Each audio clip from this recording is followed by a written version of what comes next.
of this mission is already in play, and that is to protect every American asset in the region. Have you heard the same?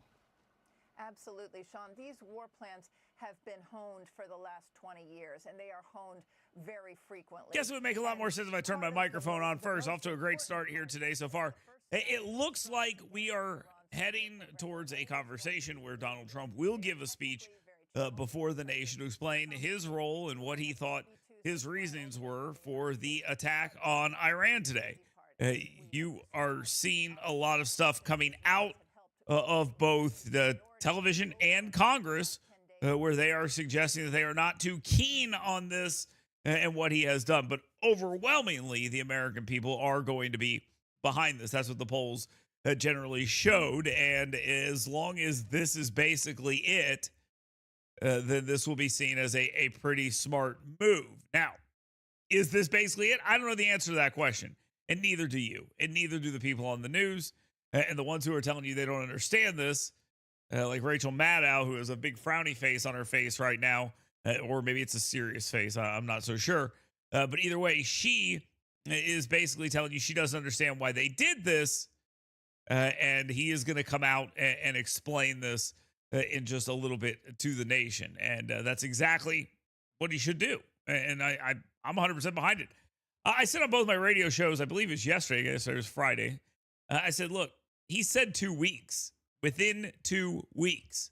That didn't mean 2 weeks in a day he was going to do something or something like that, or he was holding himself to some standard where he wasn't going to act. It just meant that that window was open. And I would also point out that Donald Trump has been, and I be completely honest here because I think this has been great, what he's been doing.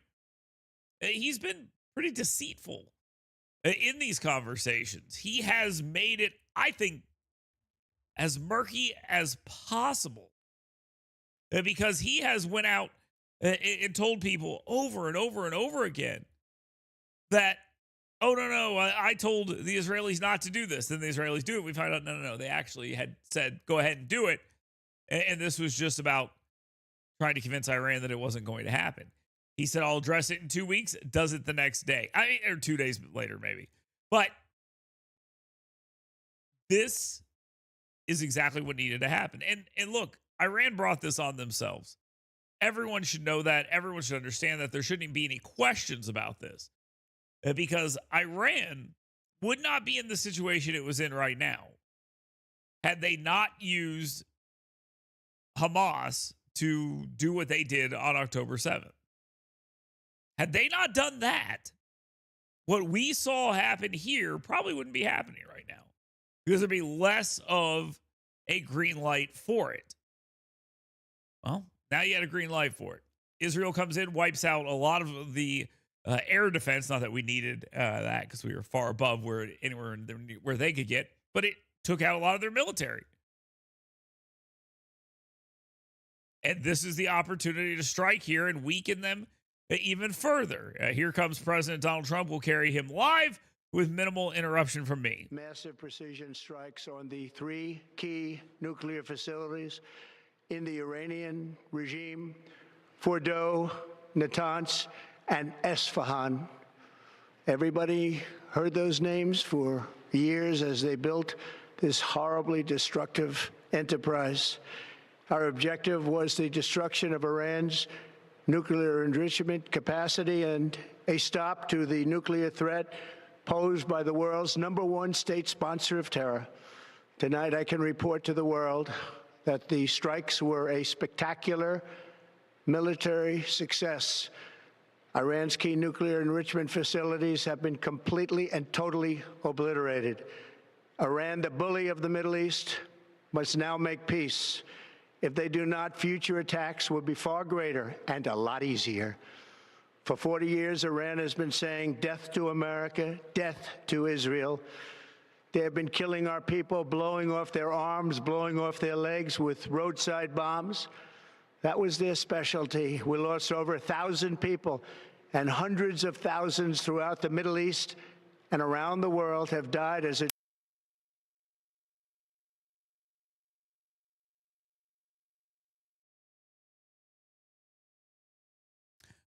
I'm sorry, everyone. I have no idea what happened to our audio. And it will not continue. I want to thank and congratulate Prime Minister Bibi Netanyahu. We worked as a team like perhaps no team has ever worked before. And we've gone a long way to erasing this horrible threat to Israel. I want to thank the Israeli military for the wonderful job they've done. And most importantly, I want to congratulate the great American patriots who flew those magnificent machines tonight, and all of the United States military on an operation the likes of which the world has not seen in many, many decades. Hopefully, we will no longer need their services in this capacity. I hope that's so. I also want to congratulate the chairman of the Joint Chiefs of Staff, General Dan Raisin Kane, spectacular general, and all of the brilliant military minds involved in this attack. With all of that continue, there will be either peace or there will be tragedy for Iran far greater than we have witnessed over the last 8 days. Remember, there are many targets left. Tonight's was the most difficult of them all, by far, and perhaps the most lethal. But if peace does not come quickly, we will go after those other targets with precision, speed, and skill. Most of them can be taken out in a matter of minutes. There's no military in the world that could have done what we did tonight, not even close. There has never been a military that could do what took place just a little while ago. Tomorrow, General Kane, Secretary of Defense, Pete Hegseth will have a press conference at 8 a.m. at the Pentagon. And I want to just thank everybody, and in particular, God. I want to just say we love you, God, and we love our great military. Protect them. God bless the Middle East. God bless Israel. And God bless America. Thank you very much. Thank you.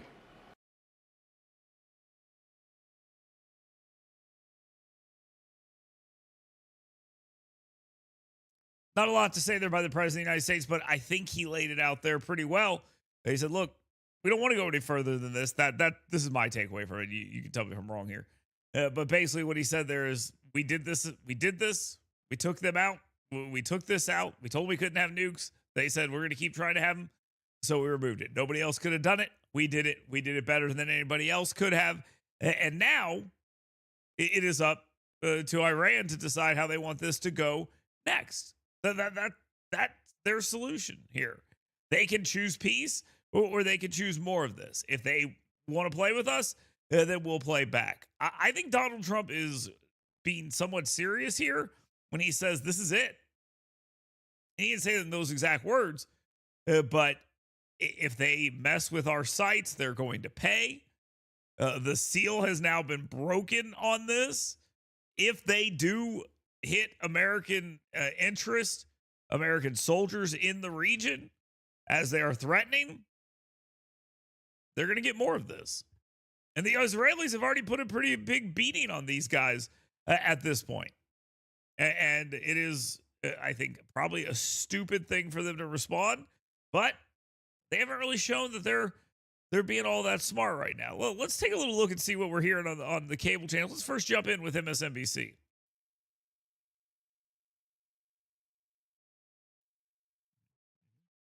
Our audio issues are obviously continuing here, but that is okay. At this particular point in time, I think it is worth noting that the individual countries here that are involved are the Americans, the Israelis, and the Iranians. This is not some bigger issue. This is not a broader coalition. This isn't any of this stuff. This is the Americans doing this, and the Americans standing firm. All right, let's get back to MSNBC. A potential deal where they would be able to enrich a certain level of uranium. Clearly, the president, after 2 months of negotiations, dismissing those overtures and deciding to move forward with these airstrikes, Nicole. Vaughn, let me ask you if you have any reporting that explains what he is referring to when the president says if peace doesn't come quickly, then, I mean, he seems to be threatening further, is it further American involvement? It's amazing these people who cover the president of the United States. I made a post about this on Facebook here recently. It's amazing that they continue to do this stuff where they cover him, where they act like they can't understand what he said. He said, if peace doesn't come quickly, there will be more. What's confusing about that? And the answer is nothing. But they pretend they don't get it. I don't understand that.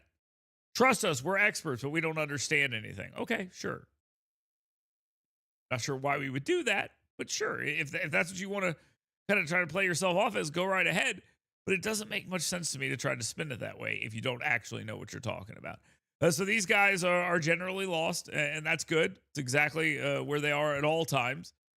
We see a president who spoke very clearly here today and made, I think, a pretty solid point. If peace does not come quickly, we will continue. Meaning, if you don't continue this, we will stop as well.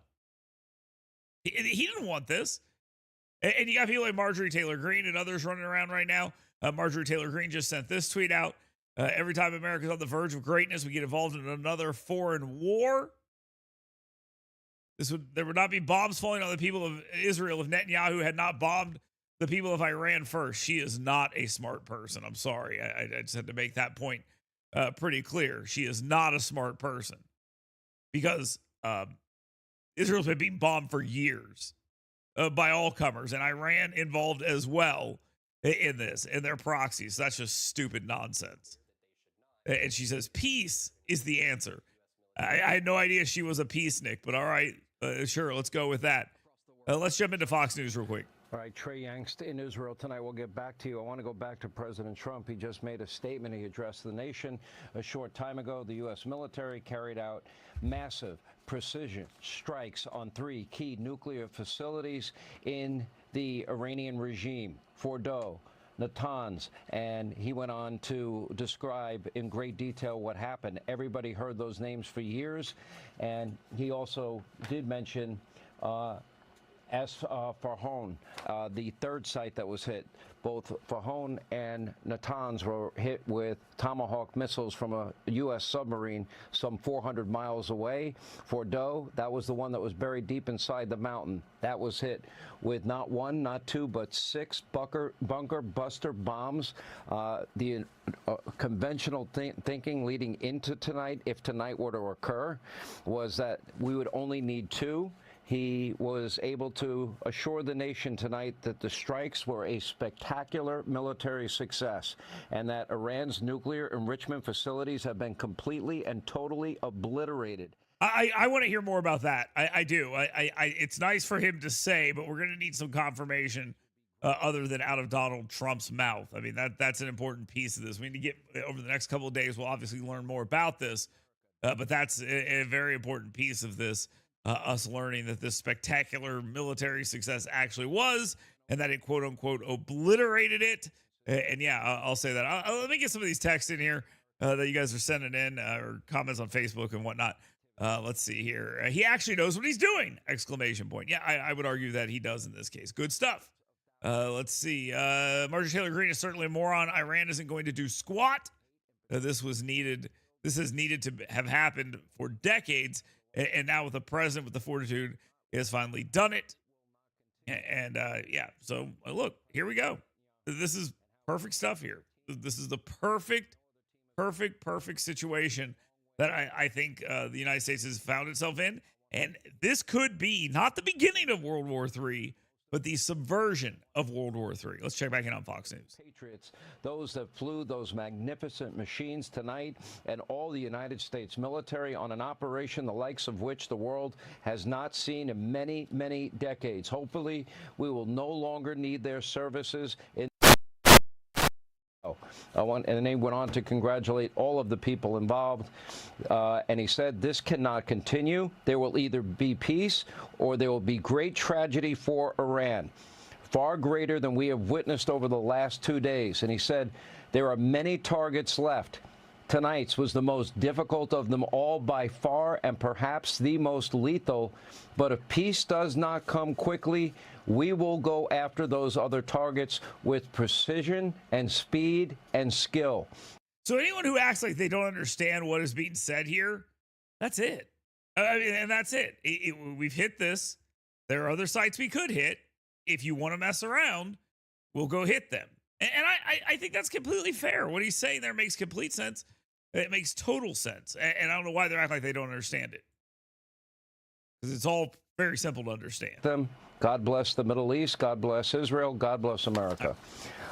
And with that said, let's look at we know CNN, Prime see what Minister they're Benjamin We worked as a great team. We worked as any team could be. I mean, he is clearly putting them both forward in doing these strikes. And that had been something that, as we've been reporting, I mean, the day after Israel struck Iran, the first time, I think it was 2 weeks ago, we saw that statement from the Secretary of State distancing themselves from Benjamin Netanyahu, distancing themselves from Israel, saying that we had nothing to do with this. This was a unilateral attack. Clearly now, this has all changed. It has all evolved. And no, that's incorrect. That's wrong. They made it clear the next day that was a work. They were working people. That was no, 100% wrong. That is completely wrong.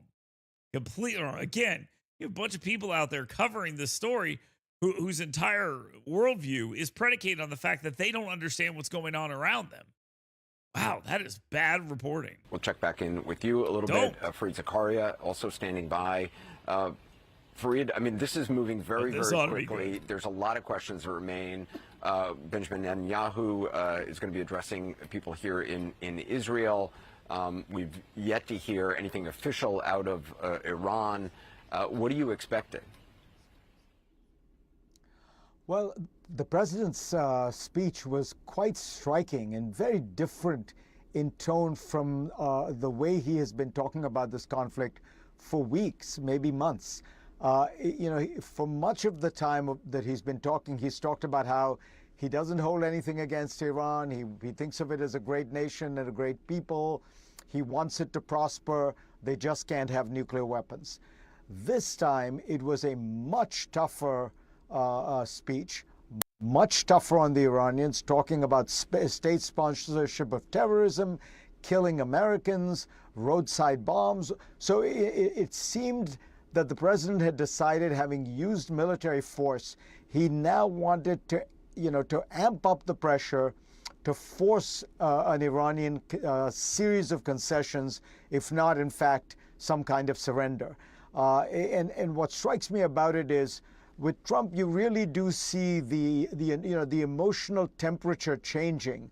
When the operation began with the Israelis, he was distancing himself from it. When he saw it succeed, he decided to pile on and he jumped in. And now, that's not what happened. Did you not? I mean, the reporting has already been very clear, and they've said it. That was all shtick. When Benjamin Netanyahu and Donald Trump were having a conversation, and they both went to their respective media pools and said, oh, they were trying to talk us out of it, or in Trump world, what they said was, we were trying to tell them, don't do it, don't do it, don't do it. That was all bullshit. And why are we still continuing this? It's just absolutely ridiculous. Absolutely ridiculous. And again, the coverage of this is just brain dead nonsense. I mean, I feel for him, and I can't wait to see what's happening on the BBC. Let's check in there. Tonight, we have really just seen, if you will, the beginning of the beginning. I mean, now we have to see where it all goes. And this language that the president has used this evening, what else is he going to be willing to do? What else does he want to do? What else do the Israelis want him to do? Hey, Barbara. Mark, I just want to get your reaction to what Barbara's just said.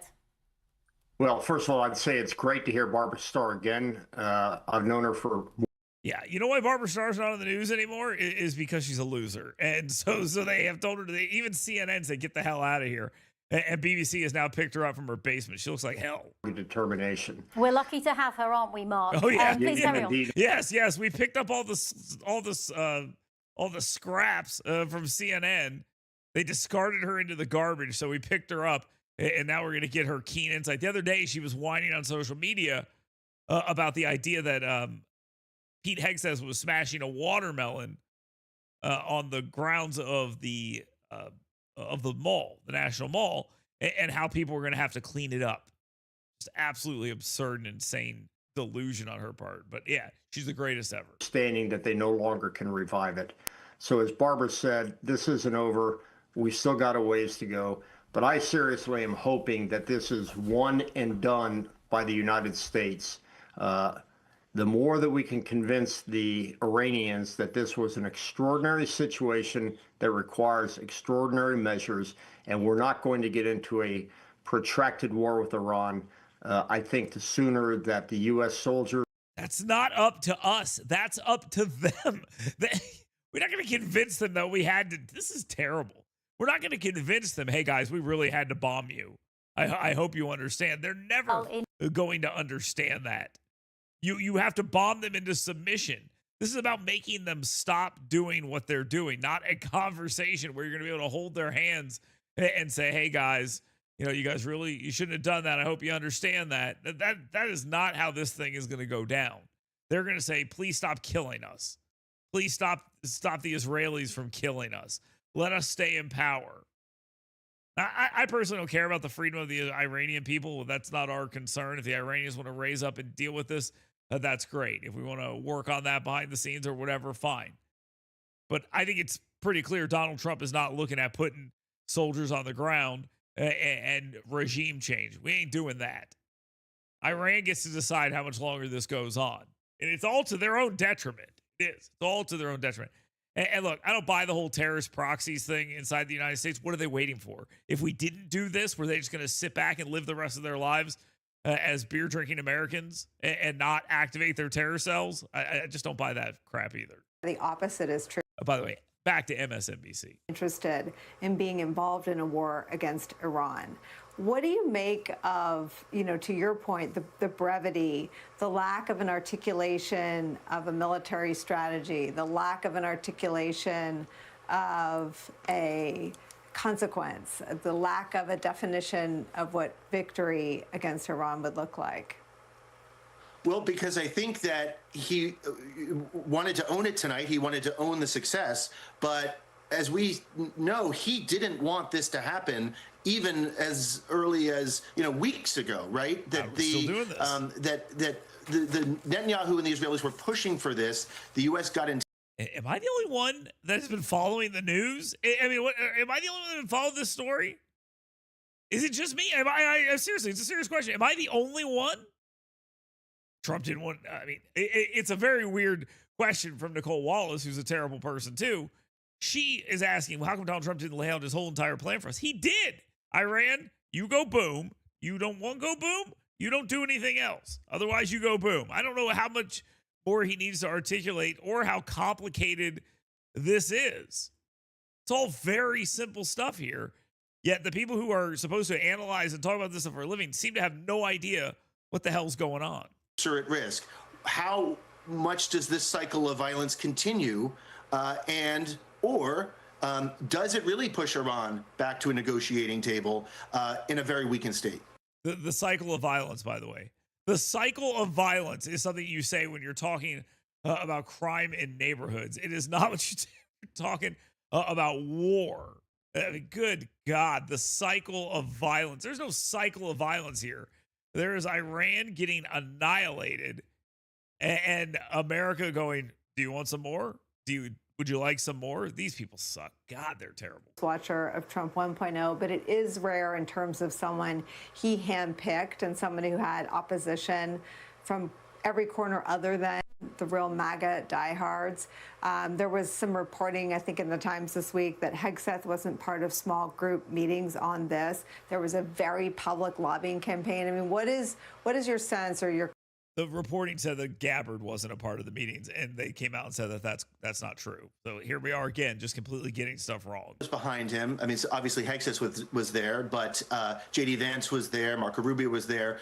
John Radcliffe, the CIA director, has been central to a lot of these meetings. General Kurilla at CENTCOM, he mentioned General Kane, the chairman of the Joint Chiefs. These are people who seem to have his ear and that he trusts on these issues.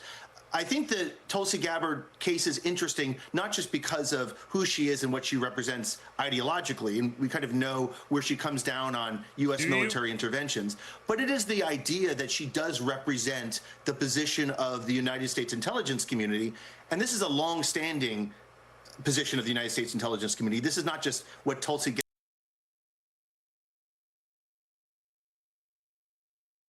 So it looks like we have an audio issue there as well. So again, this idea that Hegseth wasn't there, but now Hegseth is being brought into the conversation in order to stand behind him at the thing, obviously not true. Just completely not true. But that is the framing they want to kind of go with there. So, look, these guys are out of their mind. They don't know what's going on. You've gotten everything you're going to get out of Donald Trump so far tonight, and now it is all about letting the dust settle, see what's going on here with these facilities, and see if Iran says, okay, we'll bend the knee. If not, there's some more stuff. So again, let me just summarize this since they can't seem to do it. So let me help you out here. Donald Trump authorized the bombing of 3 nuclear sites, 1 with multiple bunker buster bombs, 6 they said. I mean, because if 1's good, 2's better, maybe 6 is the best. And lots of cruise missiles to these other sites. So that went on tonight. Donald Trump did that and then held a press conference tonight, or gave a speech tonight to the nation where he said, we just did this thing.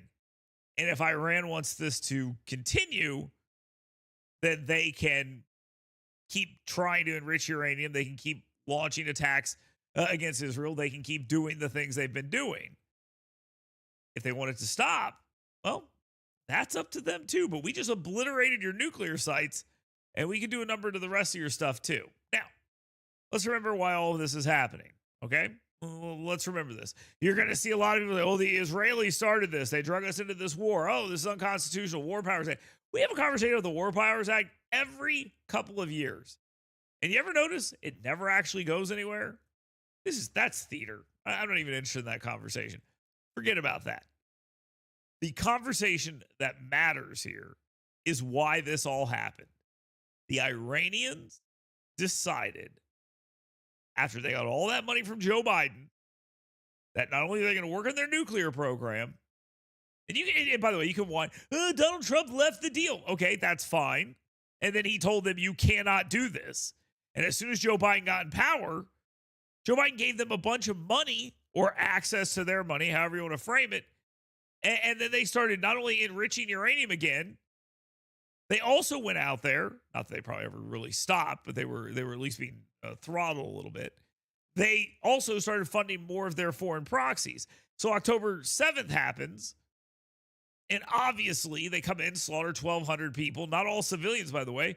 They did a good bit of damage to their military. I always tell people this. People don't know this.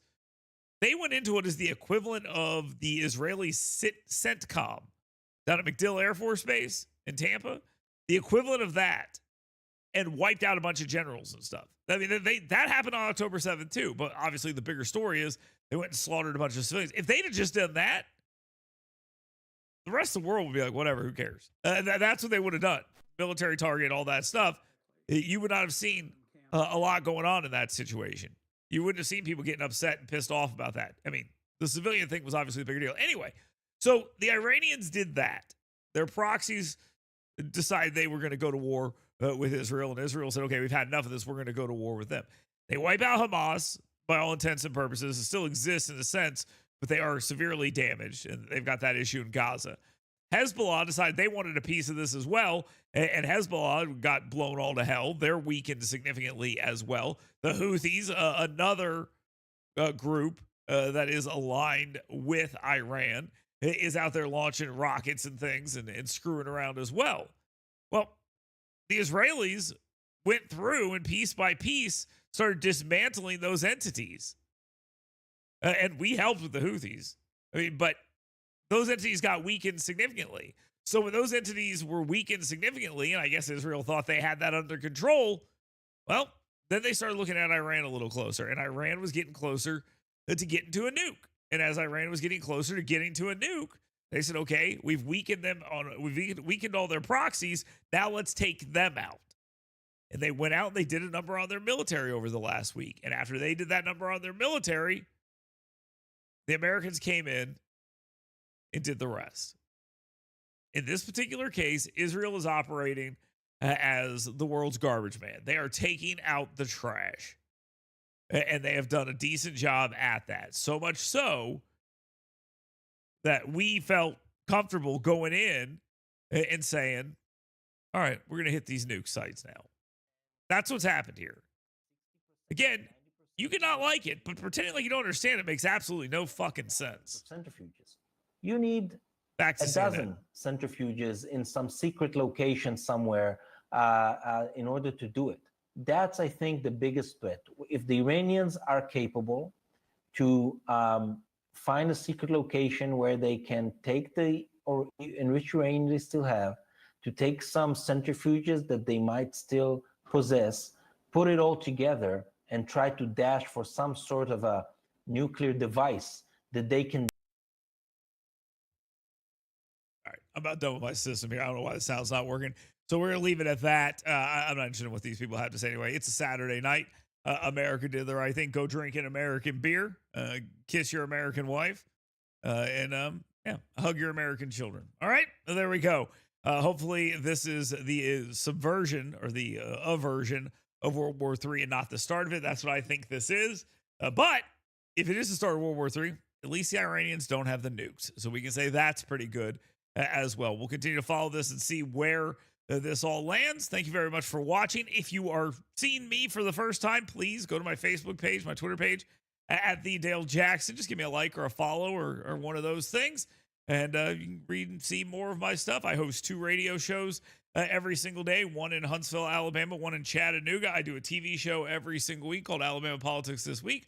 I write for YellowHammerNews.com, and I do regular sports updates as well. I know I'm very talented. I will talk